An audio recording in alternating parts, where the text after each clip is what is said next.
আসসালামু আলাইকুম। Microsoft word 2007 Bangla টিউটোরিয়ালে সকলকে স্বাগতম। আজকে আমি মার্জ গ্রুপের কাজ করব। মার্জ গ্রুপ দিয়ে কিভাবে টেবিলের কাজ সহজে করা যায় সেটি আজকে আমি আপনাদেরকে দেখিয়ে দেব।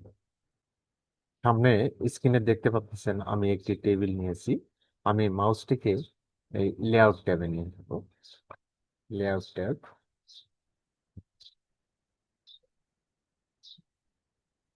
এরপর মার্জ গ্রুপে নিয়ে যাব মাউসটিকে। এটা মার্জ গ্রুপ।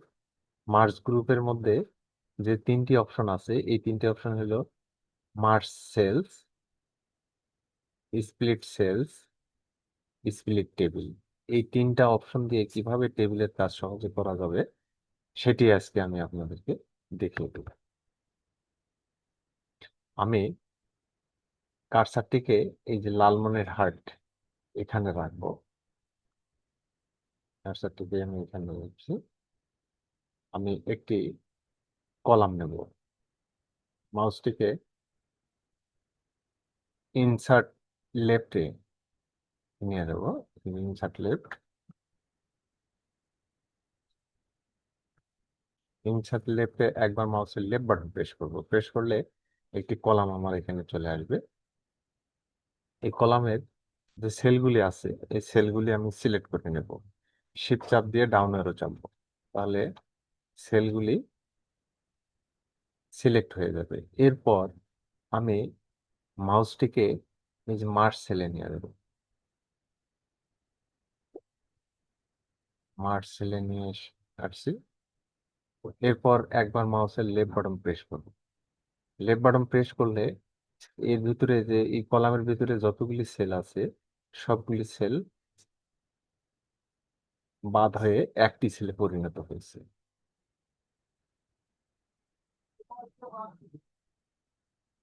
এরপর আবারও মাউসটিকে আমি ইনসার্ট রাইটে নিয়ে যাব। ইনসার্ট রাইট,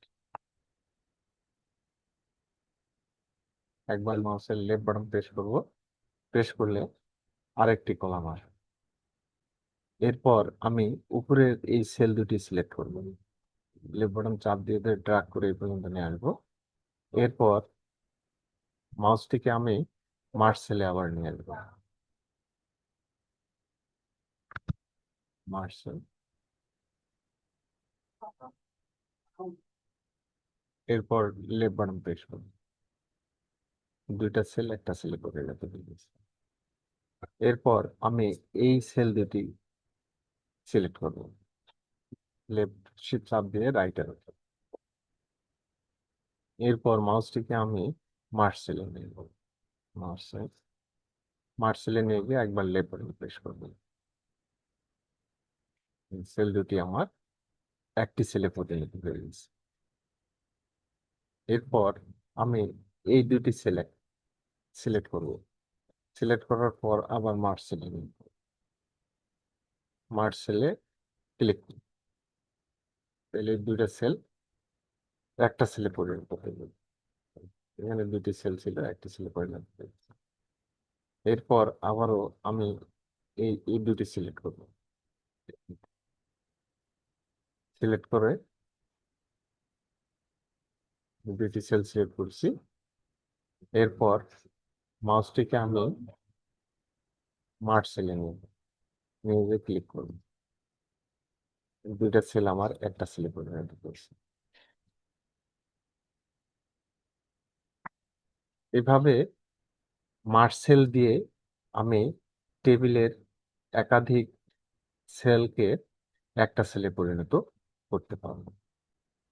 এরপর আমি দেখাবো স্প্লিট সেলের কাজ। আমি আমার এখানে তিনটি কলাম আছে এবং একটি রো আছে। আমি এই একটি সেলের মধ্যে কিভাবে স্প্লিট সেল দিয়ে একাধিক রো কলাম নিতে পারবো সেটি আমি দেখাবো। এখানে কার্সারটিকে রাখলাম, এখান থেকে কার্সারটিকে রাখলাম। এরপর মাউসটিকে আমি এই লেআউট ট্যাবে নিয়ে যাবো। লেআউট ট্যাবে নিয়ে গিয়ে একবার মাউসের লেফট বাটন প্রেস করব।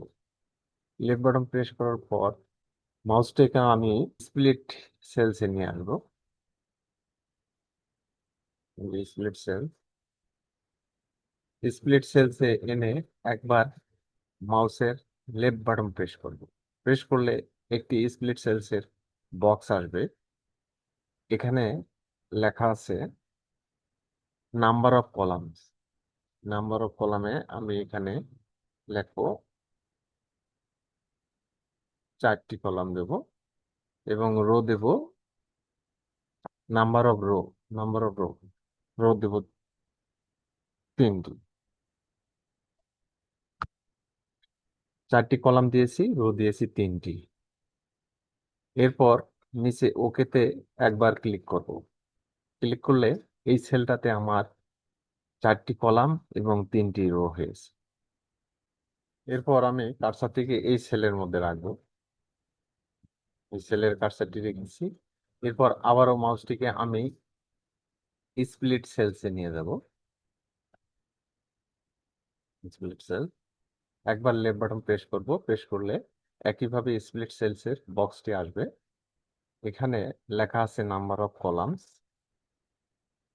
এখানে 5 দেব। আমরা নাম্বার অফ রোস এখানে 3 দেব। এরপর মাউসটিকে আমি ওকেতে নিয়ে এসে ক্লিক করব। তাহলে এখানে আমার এই সেলটিতে আমার 5টি কলাম নিয়েছি এবং 3টি রো নিয়েছি।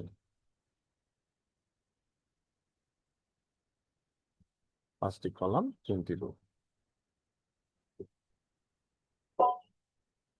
হয়ে গেছে। এভাবেই স্প্লিট সেলস দিয়ে আমরা টেবিলের একাধিক সমস্যার সমাধান করতে পারি। এরপর আমি স্প্লাইট টেবিল অপশনের কাজ করব। স্প্লাইট টেবিল অপশনের কাজ করতে গেলে আমি কার্সারটিকে এখানে রাখবো। স্প্লাইট টেবিলের কাজ হলো, এই সামনে স্ক্রিনে দেখতে পাচ্ছেন এখানে একটি টেবিল আছে, অনেকগুলি কলাম এবং অনেকগুলি রোর সমন্বয়ে একটি টেবিল আছে। এই টেবিলটাকে 2 ভাগ করাই হলো স্প্লাইট টেবিলের কাজ। আমি কার্সারটিকে এখানে রাখছি। এরপর মাউসটিকে আমি লেআউট অপশনে নিয়ে যাব। লেআউট অপশন, লেআউট অপশনে একবার মাউসের লেফট বাটন প্রেস করব। লেফট বাটন প্রেস করলে লেআউট ট্যাবের মেনু বারটি চলে আসবে। এরপর মাউসটিকে আমি স্প্লাইট টেবিল অপশনে নিয়ে যাব। স্প্লাইট টেবিল, এরপর একবার মাউসের লেফট বাটন প্রেস করব। প্রেস করলে টেবিলটি আমার 2 ভাগে ভাগ হয়ে গেছে। টেবিলটি আমার 2 ভাগে ভাগ হয়েছে। নিচের এই টেবিলটি যদি আমি আরো ভাগ করতে চাই, সেক্ষেত্রে আমি কার্সারটিকে এখানে রাখবো। রাখার পর মাউসটিকে আমি